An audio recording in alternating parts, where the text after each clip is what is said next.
All right, so we got some interesting information here. So the Real Albanian Pat posted this yesterday, and it says both Poilievre and Carney now have a positive approval rating. Carney +7, Pierre Poilievre +2. Compared to the first day of the campaign, just 2 weeks ago, or roughly 2 weeks ago, Carney was at +15 and Pierre Poilievre was -9. Carney went down by 8, Poilievre went up by 11%. So this is, again, a huge shift just in 2 weeks. Right? We saw the Liberals take all this momentum and it looked like, oh, all of a sudden the polls show that they're going to run away with it and win a majority. Well, now you have Pierre's approval rating climbing.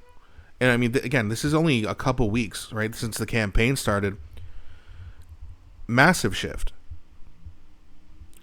Poilievre goes up by 11 points in just 2 weeks.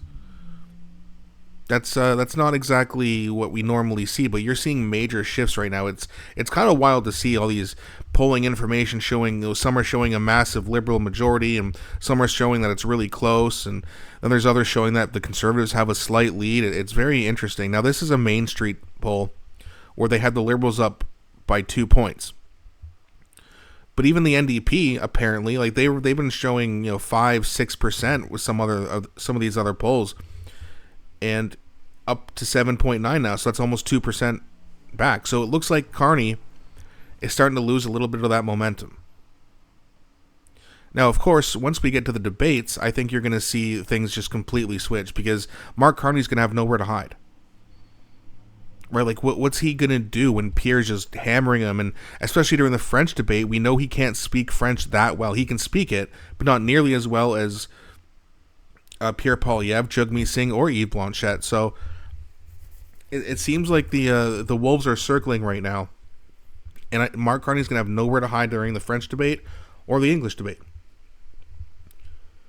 And if he makes a mistake, like saying, like let's say, for example, he says that he agrees with Hamas, which he said in the French leadership debate, he's going to have no one to save him. Right, where in the leadership debate, Chrystia Freeland and Karina Gould were like, oh, no, actually, let's correct him and let's help him along like the old man that he is. He can't afford to make any mistakes, and he's going to make mistakes. So if you think this is interesting, if you think this is a huge shift, which it is, just wait until Pierre Poilievre gets his hands on Mark Carney in a debate, especially considering there's two of them back-to-back nights. Now, Polymarket, it's still showing a massive favorite for Carney. He's dropped a little bit, but again, expect to see these numbers change. Of course, this is my opinion. I don't know if that's going to happen, but what I do know is that this election cycle, seems like it's really similar to 1984. And what happened in 1984? Pierre Trudeau resigns, John Turner takes over, the polls flip, and then they have the debates, and the polls completely reverse, and the Conservatives end up winning with a 50% voting share. Now, I don't think they're going to get all the way up to 50%, but I can see them getting high 40s, and I can see the Liberals' numbers dropping big time. The NDP, I mean, let's be honest, they're dead in the water. With Jagmeet Singh at the helm, they're finished. If they want to be anywhere close to relevant again, they got to replace him. There's nowhere for him to run. Just an embarrassing campaign.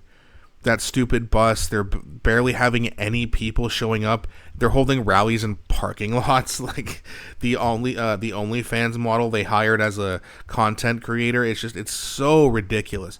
Everything they've done has just been completely embarrassing for them.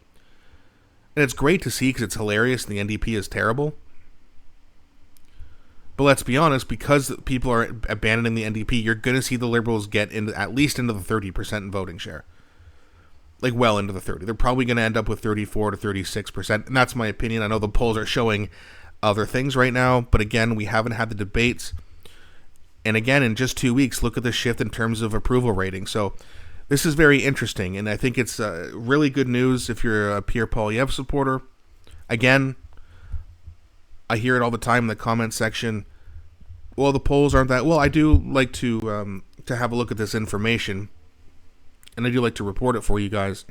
Now, again, I'm not going to be reporting ECOS or Liaison because, let's be honest, they're very suspicious. Nanos has a history of being biased towards the Liberals, but that being said, this Main Street poll, They've shown interesting numbers. I don't know how credible they are. I don't know how credible anyone is right now other than Abacus, because they have a history of being the most accurate. But if this can happen in just 2 weeks, just imagine what the next 2 weeks are going to bring after the debates. You're going to see some numbers switch around, and I think that the Conservatives are going to end up winning a majority, although we don't have that much time. But that being said, even if the Conservatives flip the numbers completely and they end up with 45-50% in the poll, vote like we're 20 points behind. Because this isn't even just about winning anymore. It's about sending the Liberal Party a message that they deserve. But let me know what you guys think in the comments section. Please don't be shy. Please also don't forget to like and subscribe, as it really helps grow the channel. Thanks so much for watching, and I'll be back shortly with a new video.